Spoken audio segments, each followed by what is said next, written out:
If you like potatoes like me and you like garlic and cheese, then this is the video for you. You read that title, and that's right, I'm getting ready to show you guys how to make a cheesy garlic scalloped potatoes. You know what, this is like super easy. I don't want to over talk it. I just want to say, hey, let's get it. It's really that easy. So with that being said, let's get it. Now, before we start, I want to say this. Listen, we want to go to our stove and preheat our oven. We want to preheat it to 400 degrees. Now that we got our oven, coming up to temp to 400 degrees, let's go over these ingredients and then let's go ahead and just assemble it. Okay, so let's go over the ingredients. I'll start by showing this right here. This right here is a 1.5 cups of heavy whipping cream. Here, we got a 1.5 cups of vegetable broth. We're only going to use right here, when it comes to the butter right here, we're going to use just 4 tablespoons, which is a half a stick. And today, I'm gonna be using JO number 2. If you guys been following me for a minute, you know that I started my channel on this right here. This is great with potatoes. So seeing how we doing, cheesy garlic scallop potatoes, this is it. This is 2 teaspoons. And if you got that Creole kick, you can substitute that and use this also. Here we got kosher salt, black pepper, flour, minced garlic. I'm gonna go ahead and show the star of the whole show.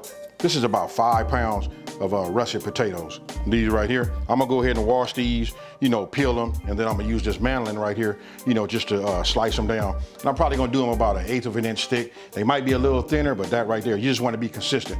Now, we got Parmesan cheese. We got 2 cups. And if you look at the size, look, these are onions right here, but what I did was I kind of like just gave them a chop. You know what I mean? Because we're gonna render them down, so you can either do diced or chopped. I saved some time and just did them chopped. Now here, this is 1 cup of pepper jack cheese. Now it's just actually a little bit over that because I like mine to be a little bit on the cheesy side.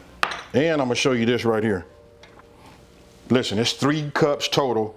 This is just mild cheddar cheese. And listen, I did these from a block. You know what I mean? I shredded them myself. You're gonna need it, the 3 cups total. This is 2 cups here and 1 cup there. Now, with that being said, let me go ahead, wash these, then I'm gonna go ahead and peel them. Then we're gonna go ahead and start slicing them down. Okay, now look, when I'm using the mandolin, listen, you gotta be extra careful, right? You don't wanna cut yourself. So I run a couple of test slices, then I wanna take a look at it, right? So let's look at it together. This is what I like, somewhere right around 1/8 of an inch. That's somewhere right around 3/16, but 1/8 of an inch should do. You know what I mean? Then go ahead and just assemble it and then just start cutting your slices. And listen, if you don't have a mandolin, it's okay. You can hand cut them, but you want to be uniform. I like these slices. Now look, get yourself a bowl and just go ahead and set them in there. Look, we're gonna be real fast, so we'll put them there. I'm not gonna bore you guys. You know what I mean? We're just gonna continue on this process until we get them all done. Once I have them all done, I'll show you guys the next step. Okay, this was my last one. Here you go. You guys can see them. Just go ahead and put these, and I just leave these like this. I don't soak them in water because I'm trying to keep all of that moisture out of my, I'm gonna be using the 13x9, Pyrex also. That's what I'm gonna be putting in the oven. So I don't wanna do that. I know they'll turn brown just a little bit, but no worries, because we're getting ready to be super fast, and we're gonna be in the oven in just a minute. Now you want to go ahead to start, melting your butter under like a medium-low heat. Okay, what you're seeing here, look, my butter is melted, right? So just go ahead, we're gonna start with our onions. Just go ahead and put these in. Remember, I'm on a medium-low. Now once we get these, going for about, I'm gonna say, about 3 minutes, and then I'm gonna go ahead and introduce my minced garlic. Now right now at a medium, that's somewhere right around 275 degrees. Now I got all the onions, they coated with that butter. So now we'll just leave them alone and let them work. It's been 3 minutes. What I did was I just reduced the fire back down to about 220. So it's in between medium and a medium low, right? Because we're getting ready to put our minced garlic in. Now we're just gonna work this around just for a few minutes, and we don't wanna burn it. So by me doing this, we're gonna be cooking this for a little while. So that's why I just said, reduce the heat. Just keep going like this. Now I'm gonna let it settle. Once I got it mixed up pretty good, I'm gonna spread it so everything is down on the bottom. We're just gonna let it cook for about 1 minute. I guess I should say the right word. We're just gonna let it saute for about 1 minute. It's been about a little bit over a minute, right? So we in about 4.5 minutes total on the onions, and then about 1.5 minutes, with the garlic, right? So now you want to go ahead and take your flour and you just want to go ahead and sprinkle it on top. We just keep doing that. We're gonna cook some of this raw flour taste out. And what it's doing is that flour is starting to absorb, you know, the flavors from the garlic, you know, that butter and them onions. We'll just let that do its thing for about just 1 minute. You want to get your vegetable broth, right? So after this has been cooking down a little bit, we've been putting some heat on that. Now we're gonna stir this again slowly. Just a little bit at a time. Get it to loosen up. That way it's not too thick on you. You can see it. Look, once it starts incorporating with the flour, just add a little bit more. And this right here, if you guys been watching me for a minute, now you know this is starting to look like making a gravy, huh? And you'll see it's starting to thicken up. We don't want to cook it all the way down yet, but we just want to keep it so it looks just like what you see right here. This consistency right there. Now, I'm gonna go ahead, sprinkle in my pepper, my J.O., my seasoning, my salt. Now I'm bringing this closer because I'm gonna continue to mix this and get this going. Now you're starting to see the flavor of this. Hey, this right here, I know y'all thinking about that gravy, but when it comes to gravy, hey, this family here, we get down with that gravy. Now, keep it going. It's starting to cook down, thicken up, right? So now we want to add our heavy whipping cream, just a little bit at a time, till we get it all in here. Then we're gonna cook this down until it thickens up a little bit itself. Just like you see here, then we're gonna taste it. And if anything needs to be adjusted, we'll adjust it from there. And be careful that you don't splash all over your plate, all over yourself. This right here is key. I'm gonna move it up to medium, 275 degrees, right? A medium flame. So I'm gonna keep this moving like this, and right before it becomes, you know, once I start seeing maybe just one bubble, you know, it's starting to boil, what I do is I just remove it from the fire, we set that aside, and then we'll start assembling the whole thing. Now, I want you guys to look. You see that right there? It's getting ready to come to a boil. What I'm gonna do is I'm gonna stop it. Now, what I'm doing is, listen, you wanna cut it. You know, if you're using a flame, you just wanna remove it from the flame because you don't want it to boil, right?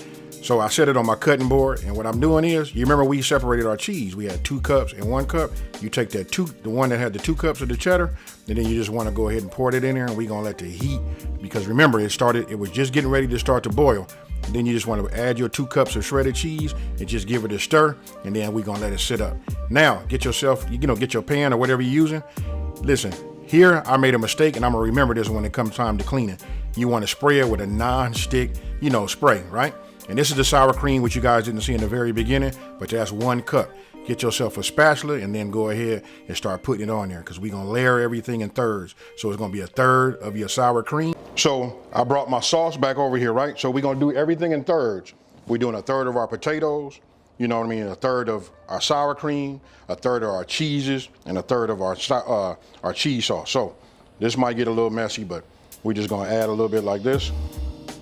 We just want to use 1/3, that's all. Now, after getting that, our sauce on there, and then again, you're gonna hear me keep saying the thirds, because listen, that's gonna be real important. You gotta divide it out into 3s. That way you'll have enough at the end. So, we started with our Parmesan. Listen, there's no real order here. You can go pepper jack, then cheddar, Parmesan, whatever you want to do. But just remember, everything in thirds, and then we start to repeat the process, and that's gonna be in thirds until it's completely done. Okay, so remember, I did everything in thirds. And I gotta tell you guys this, I had to grade some more cheese just because I was like, just being so generous on layer number 2. So here it is, so you guys can see it. Now what I'm gonna do is, I'm gonna go ahead and put some foil on it. I'm gonna stick it in the oven, and when I put it in the oven, we gonna go for about 1.5 hours to 2 hours.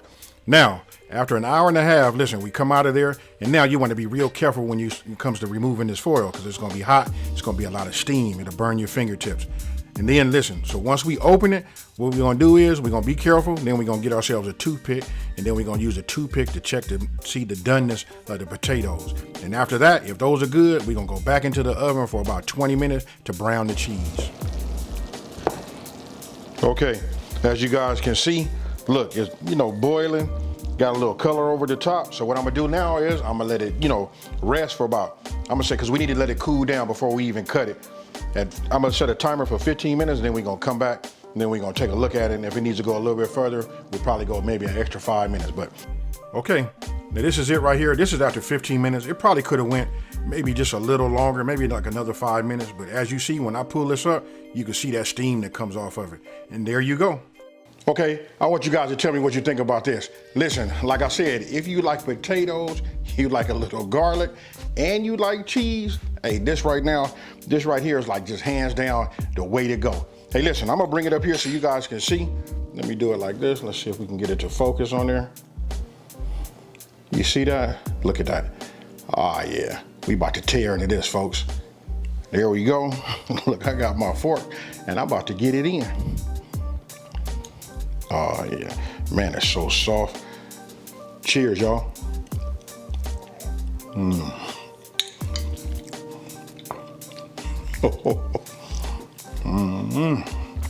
Man, that's good.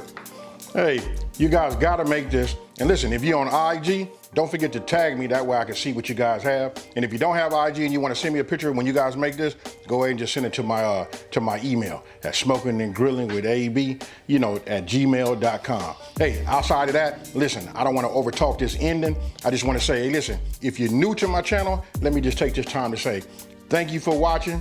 Don't forget to hit the like button and subscribe, and tell everybody out there there's a channel out here that's simplifying these recipes and taking the mystery out of cooking.